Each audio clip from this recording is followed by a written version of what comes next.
Hello. I would like to talk about ADHD, borderline personality disorder, PTSD, autism, and social engineering today. Um, I am somebody who has quote unquote beat borderline personality disorder, and I know that there is a lot of stigma around the phrasing of recovery, management, treatment, curing, and other synonymous words that would indicate that you have gone through whatever the worst of a condition is into the better place of a condition. And when I say that I beat borderline personality disorder, what I mean is that I am asymptomatic and that I have created a new personality for myself that does not have the influences or actions or behaviors associated with borderline personality disorder. Now, people who have it, you may be wondering what the fuck I'm talking about, and people who don't have it, who think about personality disorders being developmental and stuck with you and, things that become a part of your identity. What I actually learned from doing more than 10 years of therapy, I mean, God, I don't even fucking know how much it's been at this point, but I've had more than 30 therapists throughout my life, and I have learned to use them for my advantage. And I learned that your personality development is quintessential to the character that you become for the rest of your life. But that there is a truth that remains true among all cultures throughout throughout the world, which is that every culture has a sensation of when you become an adult. So the bar mitzvahs, your sort of Sweet 16 or your quinceañeras. Some of these should sound pretty familiar to you. And there are many, many, many more where there's like a graduation, that you've got, that you've survived puberty, which is like, okay, now you're an adult. So what happens then in every culture? Every fucking culture has the same thing happen. Once you graduate high school, whatever fucking happens to you is just too fucking bad. And what I'm talking about is that every culture has a sensation of like, don't influence our kids. Don't talk to our kids. Like, if you have sex or politics or any other sort of like dangerously influential things, don't bring them to a 13-year-old. Don't smoke weed in front of a 4-year-old. Like, you don't give things that are distinctly adults into the hands of kids. And what I realized was that the truth of every culture is that they then don't have any sort of reflexive self-modification teaching that they do for everyone. White privilege grants you that. If you're goddamn Donald Trump, fucking thousands of people are lining up to help you figure out your next fucking move. But the truth is that he's not the example. He's a random ass motherfucker who got lucky. And the reason I'm bringing him up is that I'm completely positive that man has borderline. He has like 7 of the 9 tells from the DSM-5. And having been through it, I immediately saw the behaviors of his dad and recognized the invalidation and negligence that come with the development of borderline personality disorder. And it is important to study what borderline is. Borderline is called borderline because it was this amalgamation of other behaviors that no one could really nail down. And they knew it was coming from a personality because many of the early research on it was trying to find a chemical imbalance or chemical substitute or some kind of chemical thoroughfare that would create these kinds of behaviors. But what they found was that it is largely something that happens over time, but isn't necessarily developmental. It is developed. It seems to be developed because there are people who go to, war and come back, and after they get back from war, they have it. And they may have been in other tumultuous situations throughout their lives and not developed it. So I peeled back everything I could to learn what I could about borderline. And the way my life played out was that I grew up with 2 parents who were incredibly invalidating. They were incredibly religious, but they weren't Bible thumpers.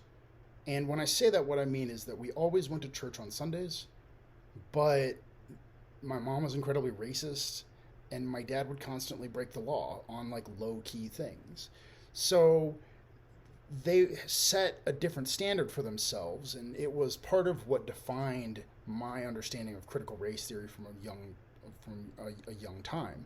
I would see my mom doing incredibly racist things or agreeing with incredibly racist concepts, and I would see my dad basically letting his friends skirt the law in order to, figure out how to make a little extra cash on the side. And it would be things that if I hadn't mentioned it and nobody had seen it, nobody would be hurt and nobody would care. But the thing was that in most cases that became a double standard, because it would be like, do as I say, not as I do. And I grew up in this cloister of being an autistic kid who was punished by my mom for having autistic tendencies. She would throw me and my sister in the shower with cold water on, with our clothes on, if we had any autistic meltdowns. She would poke us with her forks if we put our elbows on the table. If we chewed with our mouth open, even once, she'd fucking slap us. If we chewed and our mouth opened, and for just a moment, we'd get slapped.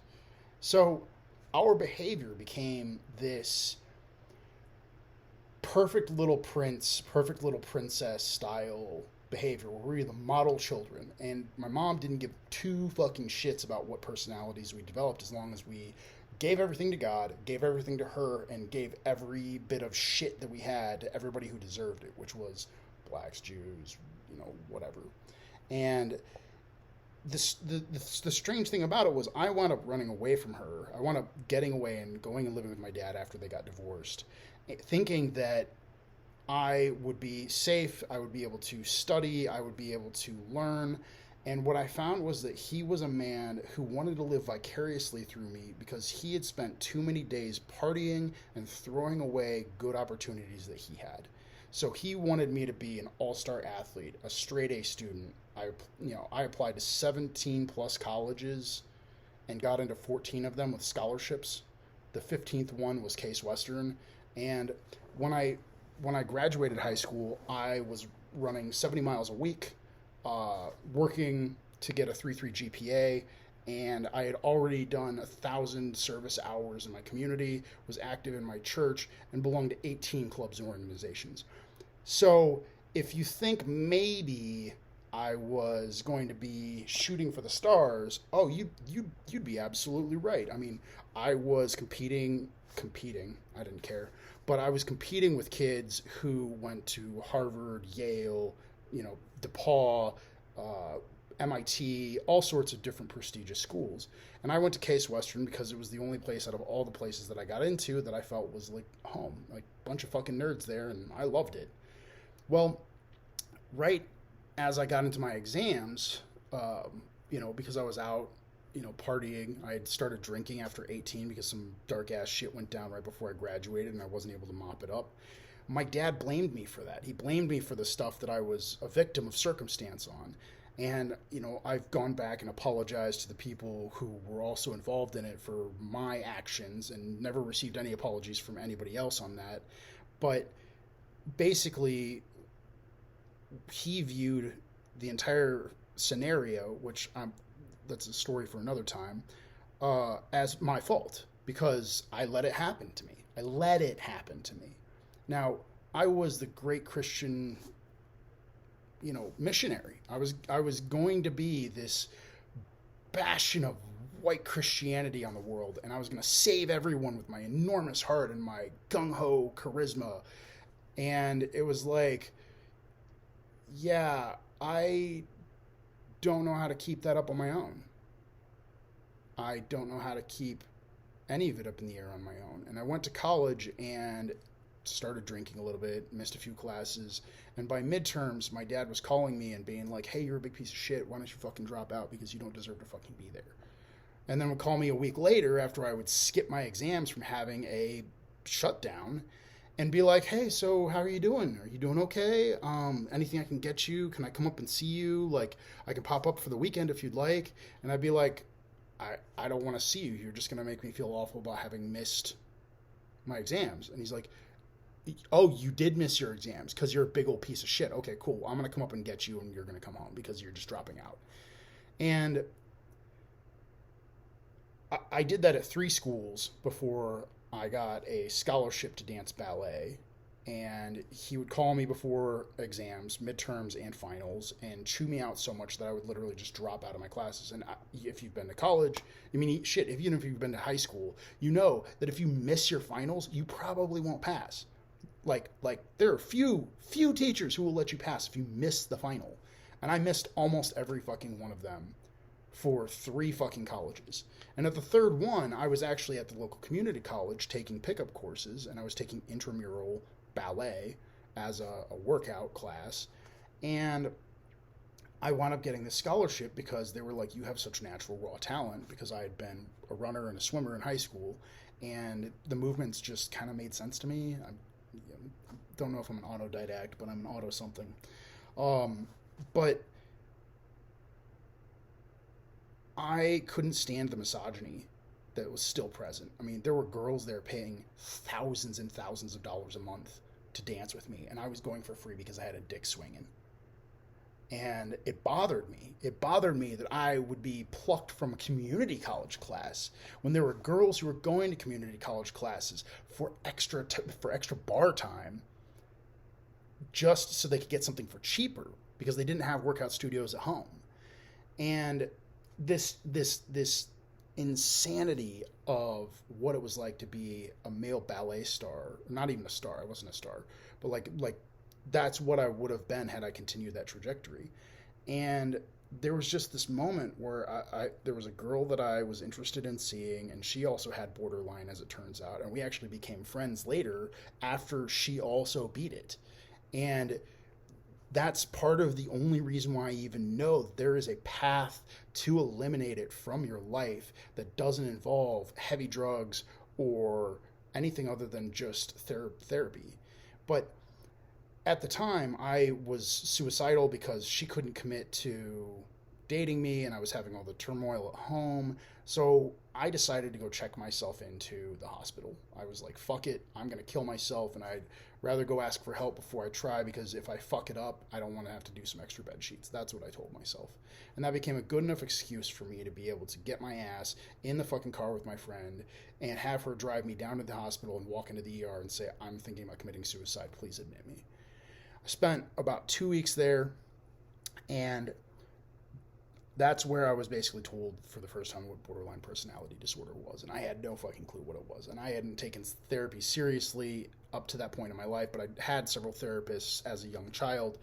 And the issue that I ran into as a young child was that my parents really didn't want me to be autistic, because in the 80s, it was strongly considered mental retardation.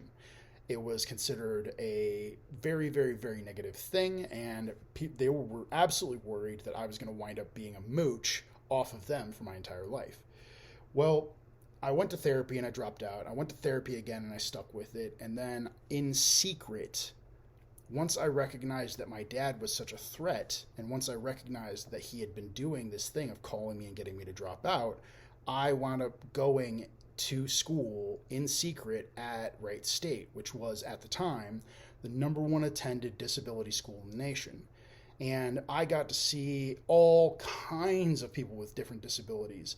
And it wound up being this magical place where I was like, wait, what do you mean I get extra test time for my anxiety? So, like, you'll just give me another hour? Holy shit, that's exactly what I fucking need. How did you guys know this and nobody else thought to tell me this? I'll just take it. I'll just shut up and take my money. And for 2 years I went in secret, and then the only person in my family who knew was my sister. And finally I warmed back up to my dad, thinking that he and I could put the past behind us, only to find out that he did the same fucking thing my 3rd year. And I wound up finding excuses to drop out again. And after that, I wound up getting several part-time jobs, doing various things, trying to escape the Midwest to where I now live in California. And once I got here, I still continued therapy and I still continued my work. But what I learned at Wright State, because of the cutting edge nature of the psychology department and what they were teaching the students, which the student psychologists were the ones who were working with me, I learned so much more about personality development And I learned that there's this thing culturally worldwide about how no cultures have reflexive modulation of personality after your teenage years. Everybody has this law where once you grow up, the world just happens to you, and depending on whether you're poor or classist or racist or whatever, the expectations on society of you to be a grown up shift. So Trayvon Martin, that entire fucking scenario was incredible racist business regarding how old that child should be and how much he should have acted like an adult in order to get around that. And if you're wondering what that is, that's the doorbell. But Trayvon Martin was just a kid. And if he had been a white kid, like Brock Turner, and he had been shot down, people would have been like, how can you do that to a fucking kid? Well, he fucking was. He was a fucking kid. So let me ask you, have you ever seen people anywhere in the world that you've ever been be like, hey, don't talk to my kid. Don't go near my kid with that idea. Don't smoke around my kid. Don't drink around my kid. Don't cuss around my kid. We, as a human race, do not have the 20s to 40s or 40s to 60s or 60s to 80s personality development toolkit or infrastructure in order to keep changing as life changes. So these motherfuckers become old white pieces of shit like motherfucking Mitch McConnell. And you think about who Mitch McConnell is, and he is absolutely a villain in U.S. politics. He's a complete piece of shit. And so was Harry Reid, who trained him. Both sides have these motherfuckers who are old, conservative, and when I say conservative, I mean a bunch of sissy-ass piece of shit motherfuckers who are like, ooh, I have all the power, and now it's hard for me to, I don't want to give any up, so I'm going to just manipulate everybody to keep it. And it's like, your job is to create laws that help us because we cannot help ourselves. So if you don't pass any laws, the fuck are you doing there? If you're not modifying any laws, the fuck are you doing there? Just fucking stalling this shit out in order to keep the 90s era alive because you're not fucking going back to the 1770s? Fuck off. We are too progressed now to have people who want to stall that shit out. And we have too many fucking people that need the infrastructure necessary from the government in order to be able to have more stable lives that includes social mental health services.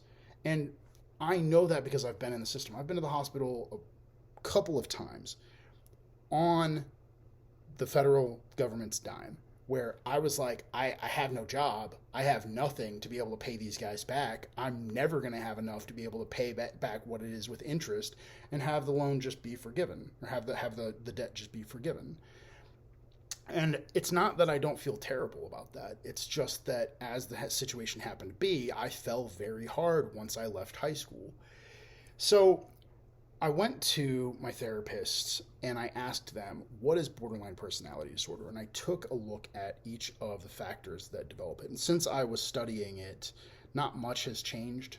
A little bit of wording, the DSM has changed, but I actually was going to therapy just as the DSM-4 had come out, I believe. And, now we're on DSM-5, which is like, whatever. And if there's a DSM-6 out, I follow PS5. It's about the same time frame. So whatever. Anyway, so what I learned from diving back into my past was that my parents had invalidated me, they had neglected me, and they had forced me to take whatever droppings from the scraps off their table of having developed their personalities that I could get. They didn't, I was already autistic, so for me, I did need extra help, but they treated me as if I didn't. So they would give me a lesson and they would just be like, fucking go. And it wasn't until after my parents' divorce that I really started digging into trying to understand what it was to be normal. And I would stay up until 3 fucking in the morning with my stepmom talking about philosophy every fucking night for my entire high school career. She was a champion of helping me figure out what it was. And she was a better mom than my mom ever was. and she was a college student at the time, studying psychology, and wound up being a social worker for a public school system. But the thing was that she saw kids like me. She saw what parents like my parents were doing to kids like me, and she was like, "You need to go to therapy, and you need to like work on yourself, and also like here's why everybody does all the stuff they do." And I was like, "Okay, thank you for explaining it. Now I'm gonna be able to unpack it." So I had this mentality of like really picking apart ideas, really critically thinking about stuff that was happening to me.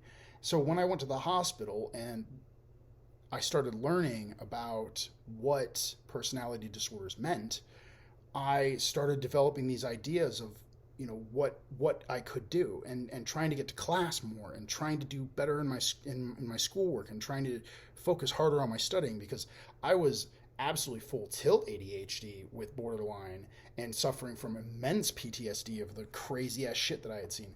When I was in high school, I knew 91 people who died. 91 people. I had a pallbearer's jacket that I talk about with people that had pins down the side from one time for each time I had been a pallbearer. And it was just like, people would just be like, "Oh, you decided to decorate your little jacket." And I'm like, "Yeah, decorations. Like, fuck off." And, you die. And unfortunately, when someone close to you dies, it's, painful. But I got to the point where I was just going to funerals of people that I barely fucking knew, and seeing how people would behave, and see them at school or church the next day, and have them being like, "Oh yeah, like, nothing happened," and whatever. And it's like, I don't know how to process this. And I'm bringing that kind of stuff up because when you deal with death, you have to validate it. You have to validate what the person was. You have to validate who they became and what they didn't become. And if you invalidate them, you wind up disrespecting what it was that they could have been, or what it was that they were. And as I dug into more and more lessons in therapy, I was going once a week during a time when once a month was normal. I was going twice a week when once every 2 weeks was normal. I went in and I would punch the gas as hard as I fucking could to unpack what it was. And I made deals with every therapist I had to call me on my bullshit, and that I would break the moment, snap it clean in half if I was doing something that was getting me sidetracked. And if you've ever been to therapy and you've been ADHD and you start talking about shit that just doesn't matter, and your therapist is like, hey, go, whatever, and you start peeling off again, that's what I was looking for. I was looking for things that triggered me to make my mind jump. So what I found was that with autism, with borderline, with ADHD, and with PTSD, they are all intrinsically tied to trauma, to low-level stress noise, and that each one of them gives you a different set of reactions that it might pull from, that you'll experience depending on how loud or how common that noise is. And once I had finally unpacked my personality and looked at what it was that I had become, I recognized that I just didn't have any. I was like noodles with no salt. It was sustainable, but it just had no flavor of its own. And I realized that that was about as much as my parents wanted out of me. That's exactly what they wanted out of me. They wanted to be able to have a go-to child who could then be picked up and put in any situation that they needed, because their lives were adventurous and interesting. And nothing I was going through mattered. And I'd like to take a second for an aside to show you an example. I was so deeply invested in my church when I was in high school that my youth pastor came from Columbine, Colorado. And I had done so much work in helping kids in my age range with just getting along, that he invited me to go with him to Colorado to help the kids who were there deal with the mass shooting that happened. I mean, he asked me personally. He was like, "Spencer, if you can bring the money together with your family or your friends or whoever you want to take, I want you to come with me, because I think you have the voice that people would listen to, and you could lend a salve to the minds of the people who have seen this." And my dad was like, I'm not letting you go skiing in Colorado. Like, he didn't even recognize that there had been a mass shooting. He didn't even recognize the name Columbine. He didn't even recognize the news about the exact thing at the exact school that I was going to. And I was like, here it is. And he's like, I don't care what's in the news. I'm not sending you on a ski trip. You don't get $700, round trip to go on a ski trip with, your youth pastor in the middle of fucking school. That's not how that works. And I'm like, I'm not going for a fucking ski trip. We're not going to ski. Just because it's Colorado does not mean that the whole thing is a big ski slope. There are other things there. And he was like, no. We've got the money, but I'm not going to give you a free vacation. And that's essentially what I noticed as I looked at more and more people with borderline personality disorder, was that they had a guardian or somebody with power over them, like the federal government, in the army, military.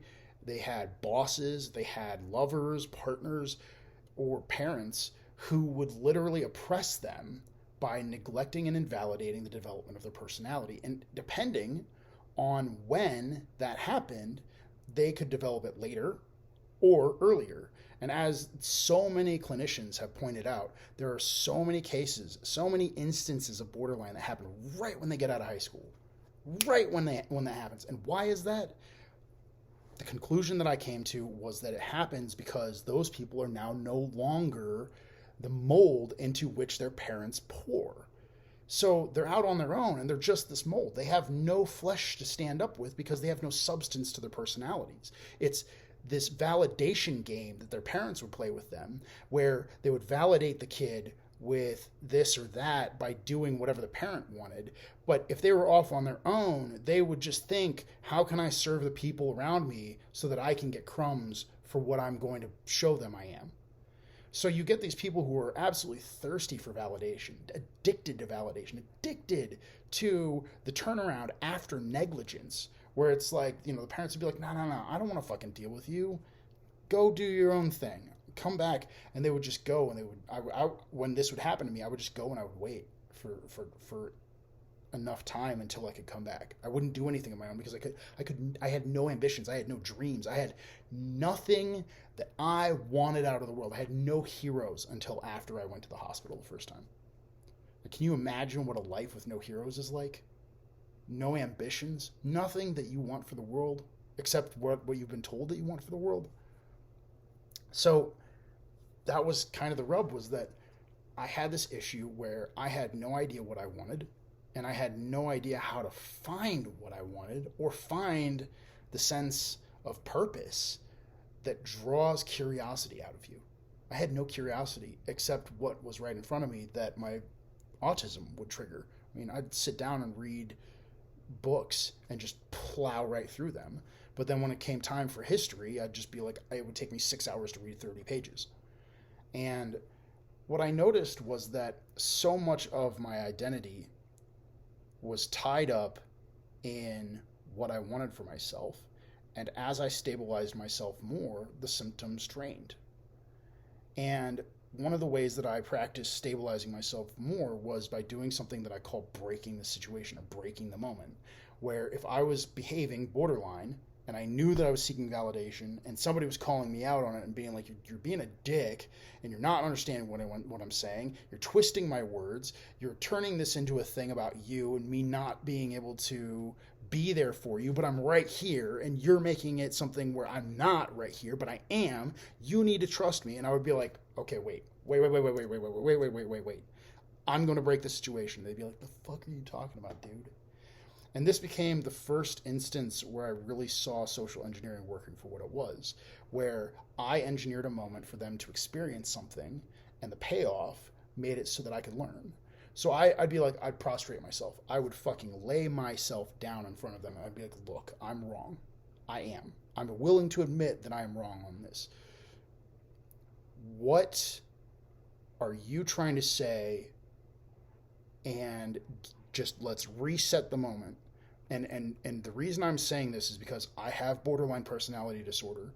And one of the major issues is what you're seeing come from me. The only way I can amend that is to not go all the way through the situation and let it play out. I want to stop how I'm behaving now, and I want to amend what I have to say about it, but from a healthier perspective, with the knowledge that I'm naturally being summoned to behave like a borderline person. And they'd be like, sometimes they'd be like, no, go fuck yourself. I'm not fucking doing that. Like, you can fucking just figure it out. And I'd be like, I'm going to have to. And I would think about it for weeks and weeks and weeks and years. I mean, somebody once told me that I was being borderline, but that I was a great fucking person, and that the district sleeps alone tonight reminded them of me. And that was the point when they broke up with me. And I was like, I don't get the lyrics. And it took me years to understand that. And what it ties back to is that you can have this sort of sentimentality that you have worth, but that you're toxic as fuck.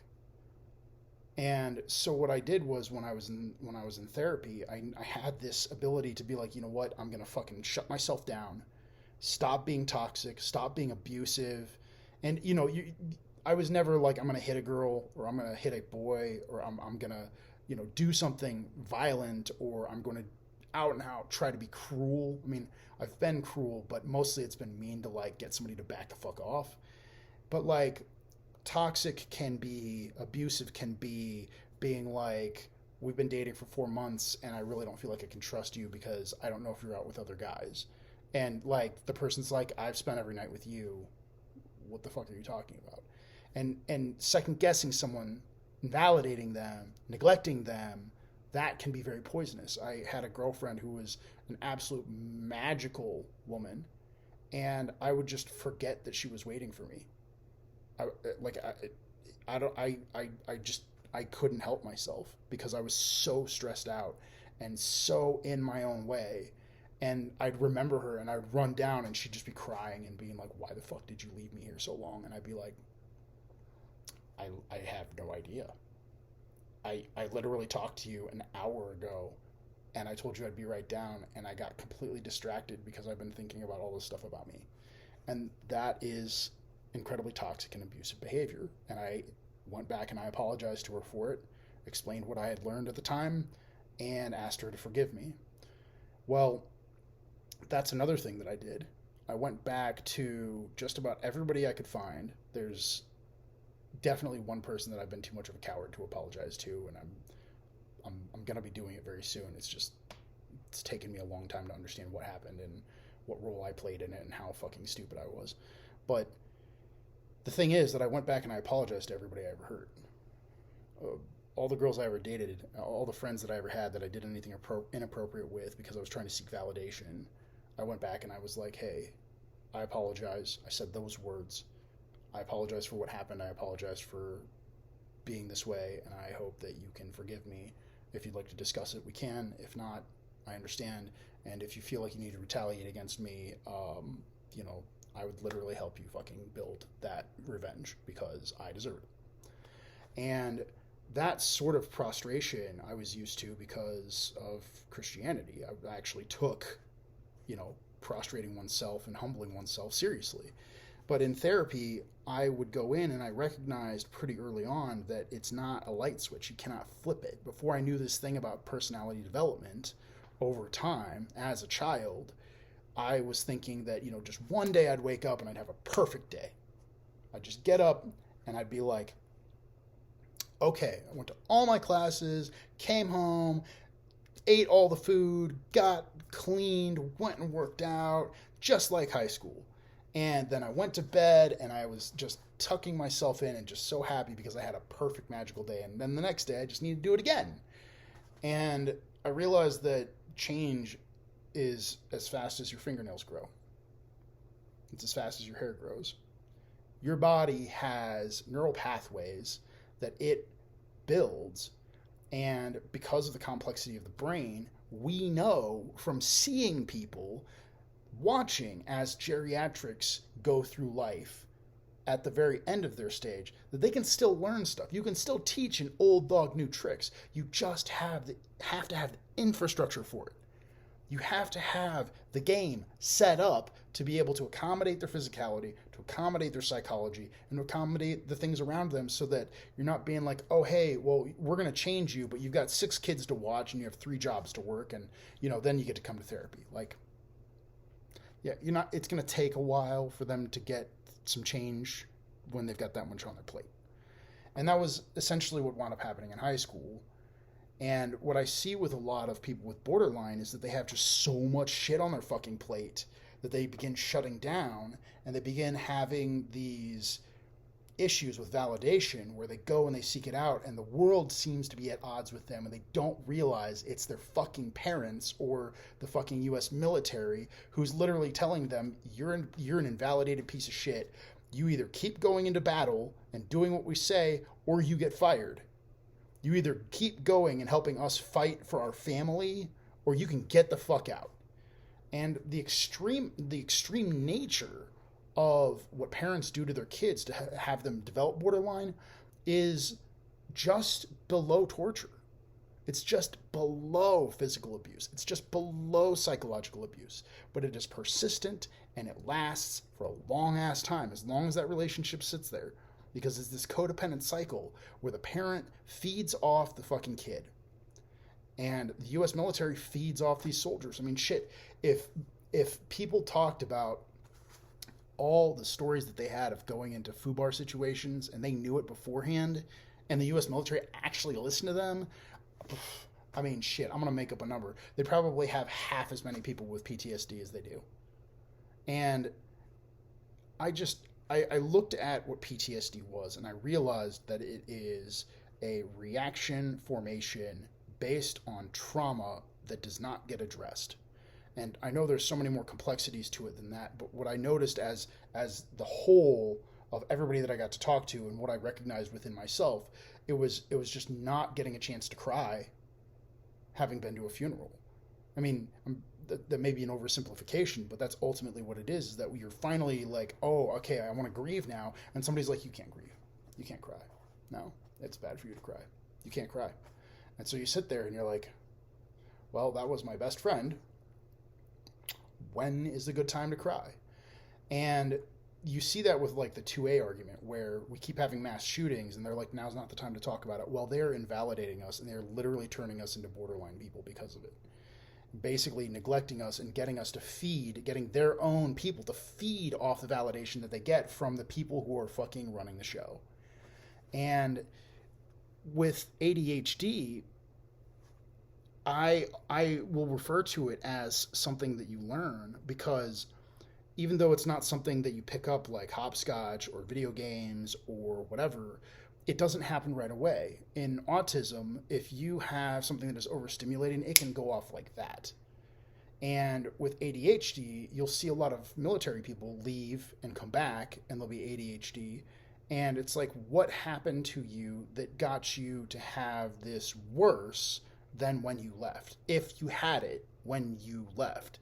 And there's, issues now. I shouldn't say issues. There's papers now that link ADHD to genetic factors, but even the DSM still states they don't actually know exactly what causes it, because if they did, they'd probably be able to come up with a drug that fixes it.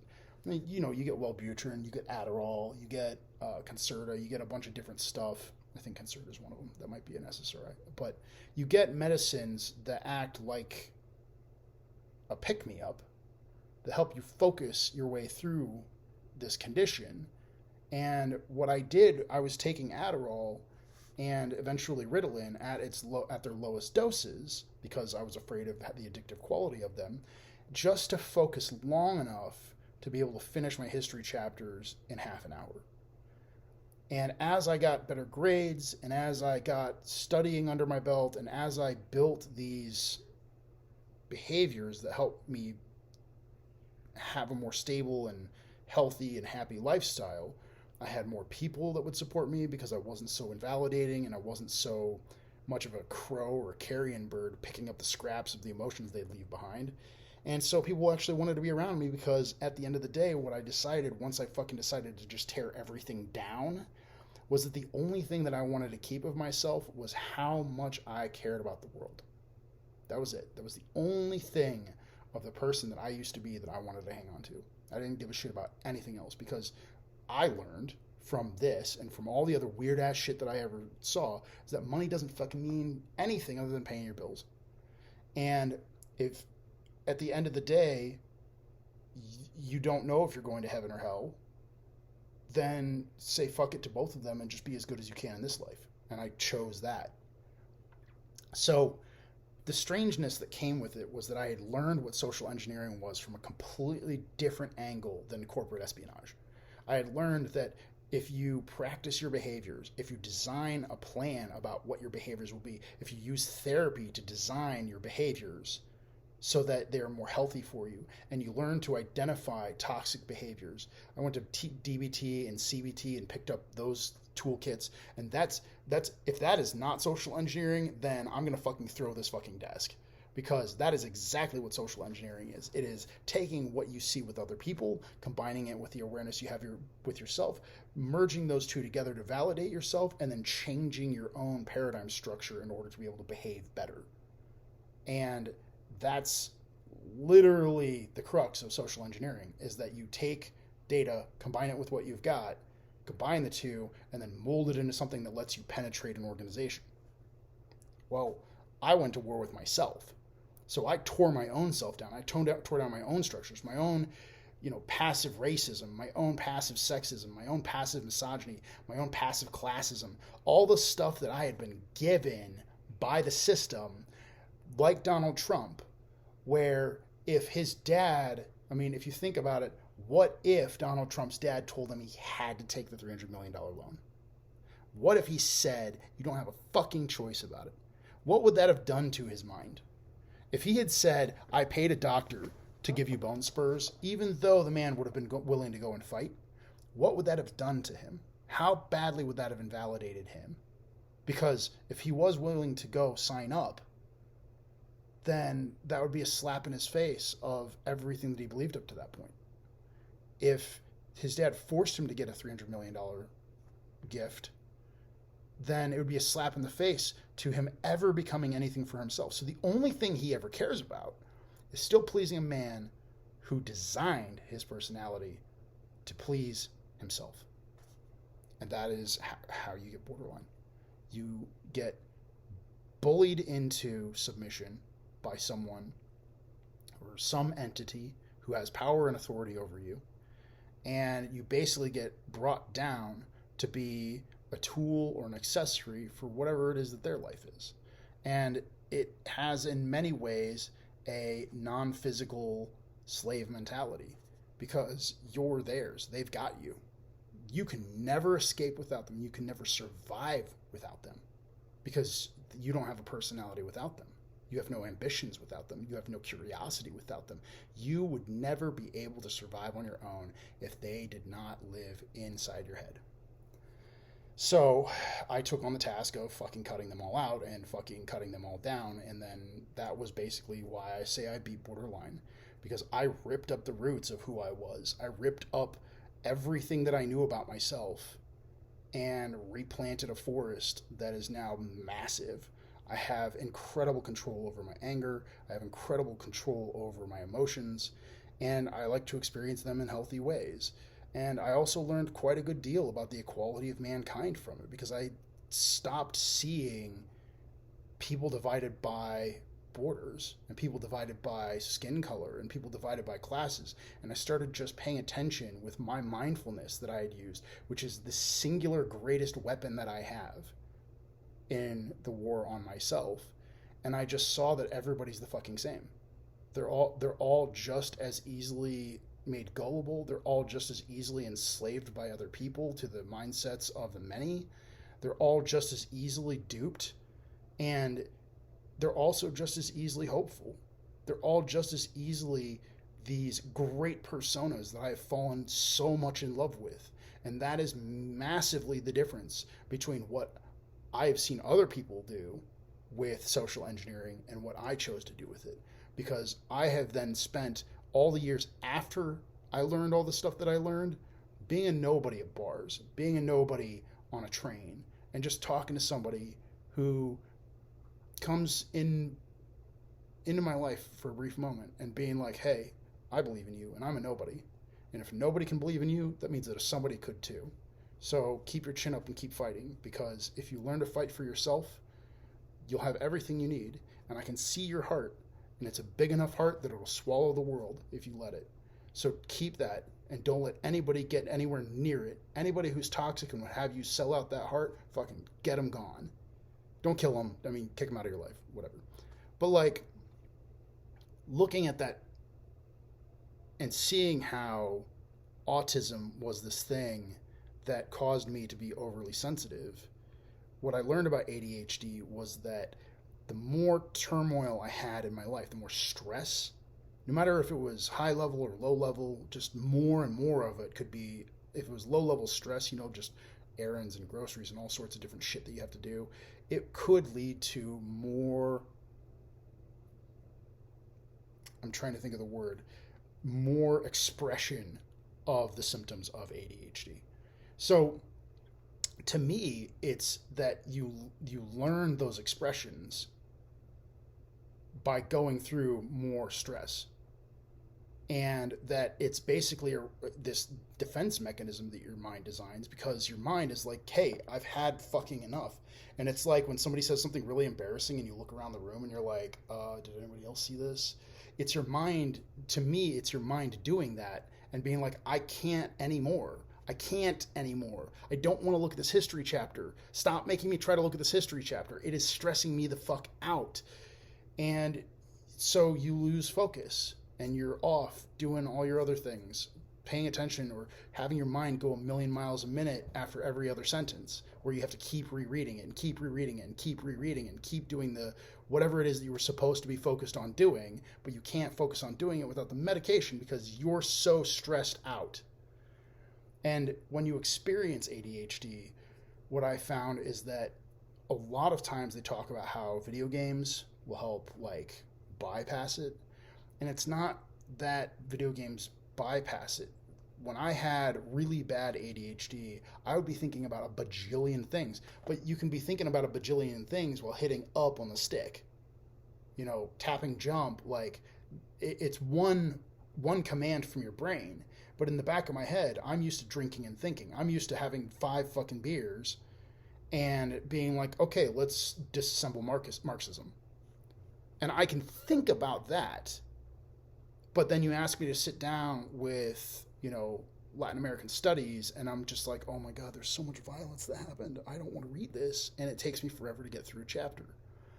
And I found that your identity, if you merge your identity with the concept that you're there to study and that it is going to be something good for you, if you actually do the work to make it an extension of yourself and an extension of your personality and your curiosity, and you live that you must learn this, the tendencies of the ADHD do what they do when you're playing video games.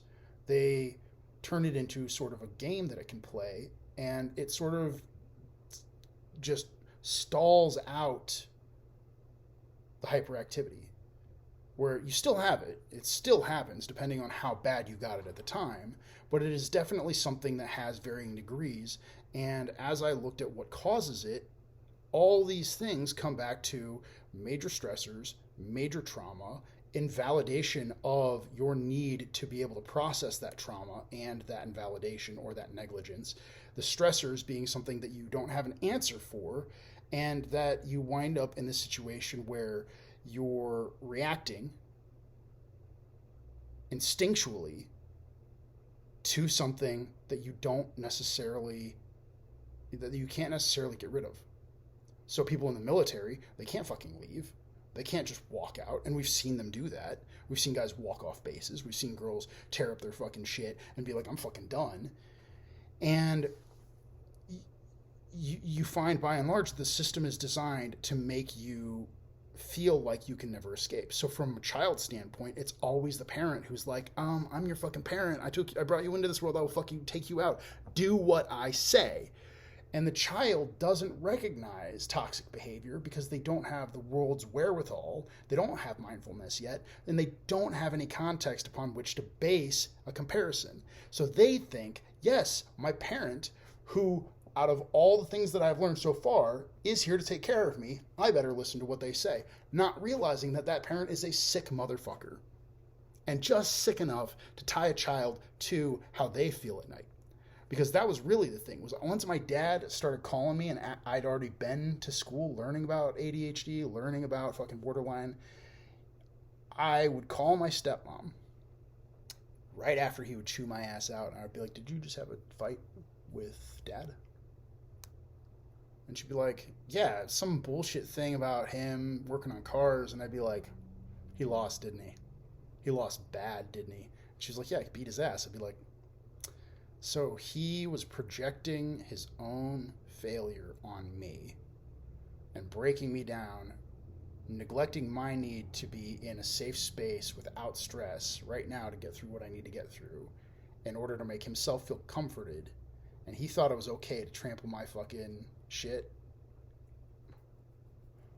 Okay, let's see how this goes now that I know that. And I fucking became the fucking most brutal motherfucker when he would come at me. I'd be like, I will fucking put you through a fucking window. I will fucking kill you if you continue this fucking shit.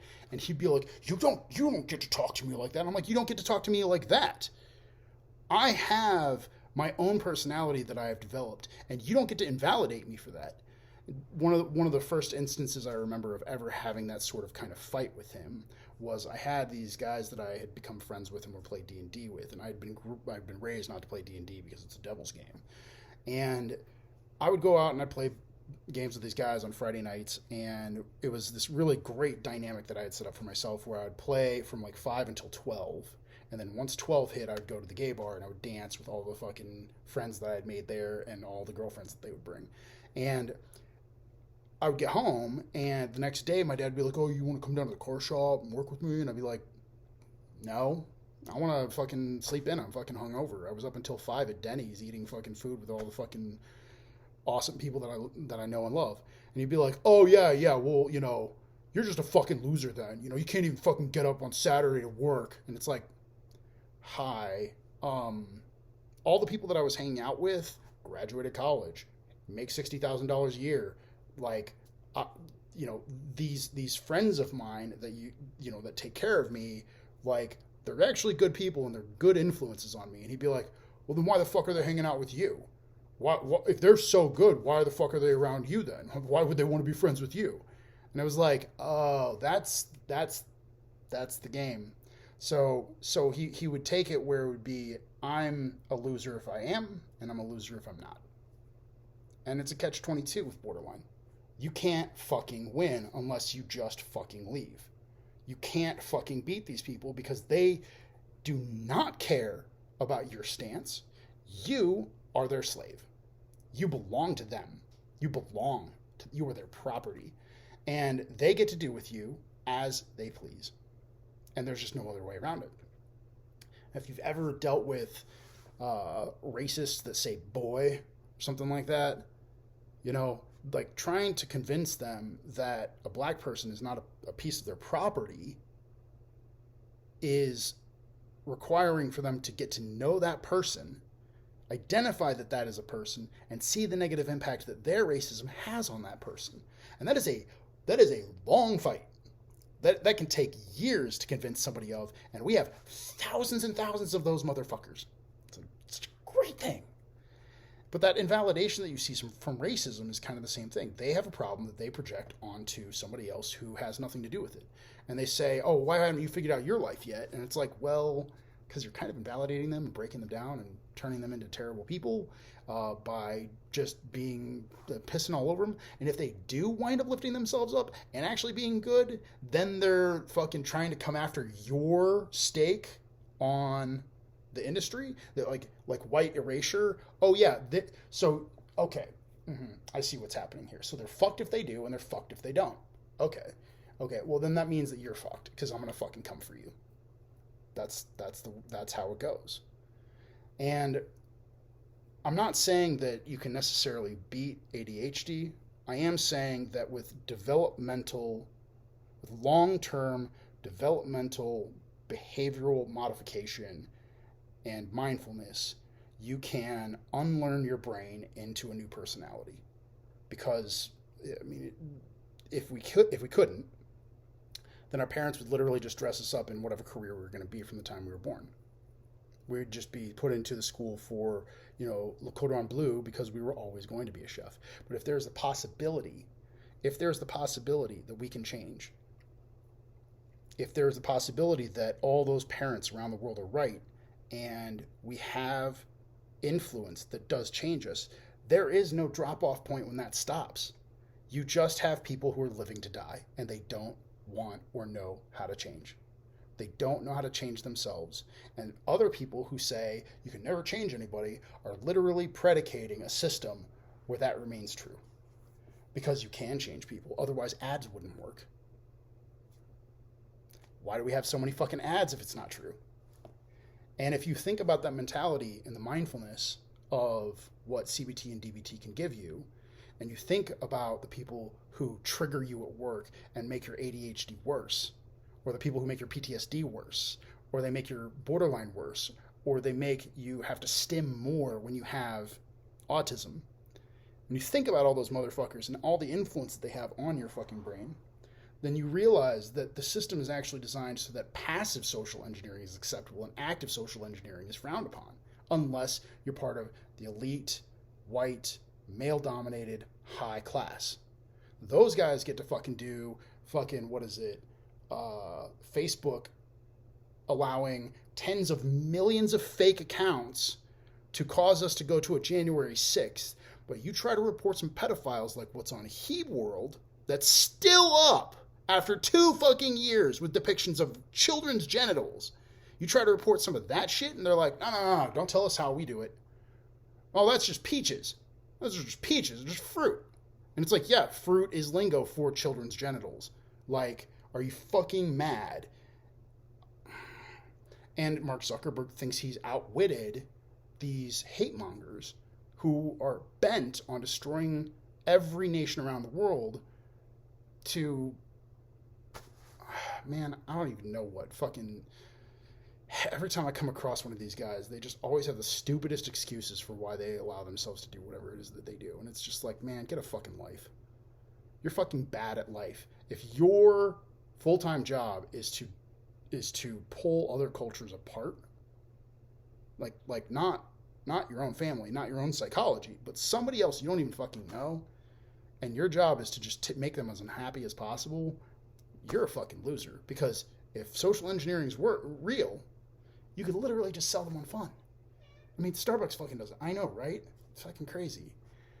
And that's kind of the thing, is that this has so much to do with modern psychology, and it has so much to do with what we now know about things like ADHD, where it's like you may be more inclined to have symptoms or behaviors associated with ADHD if you have this gene. But how does it trigger? More stress over time and traumatic events that you are not allowed to address directly.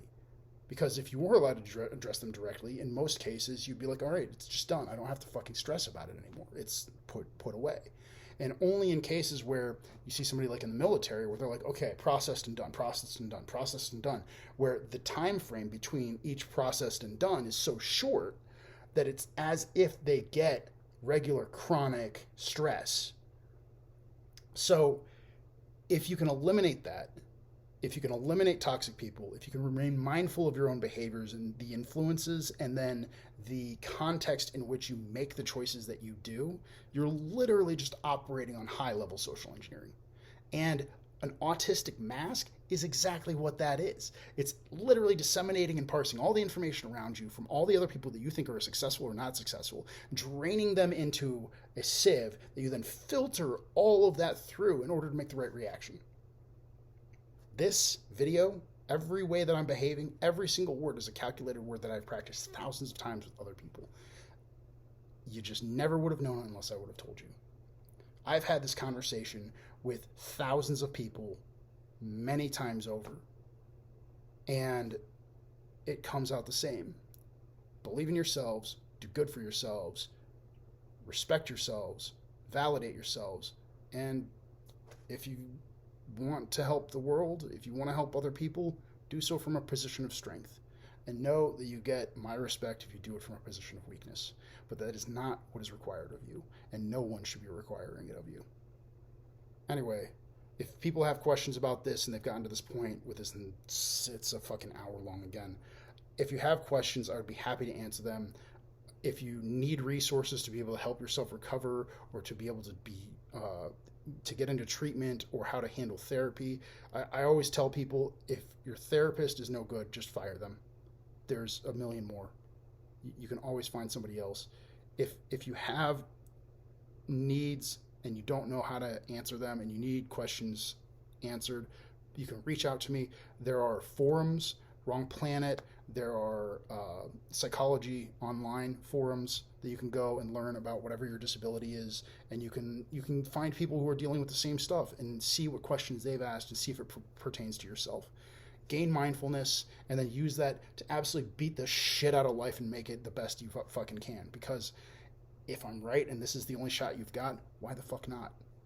Why would you ever let yourself become part of a system that is okay with you living to die? Why wouldn't you just take everything you can out of life and say fuck it to anybody that thinks that you shouldn't? I mean, I think that's what life, liberty, and the pursuit of happiness was founded on.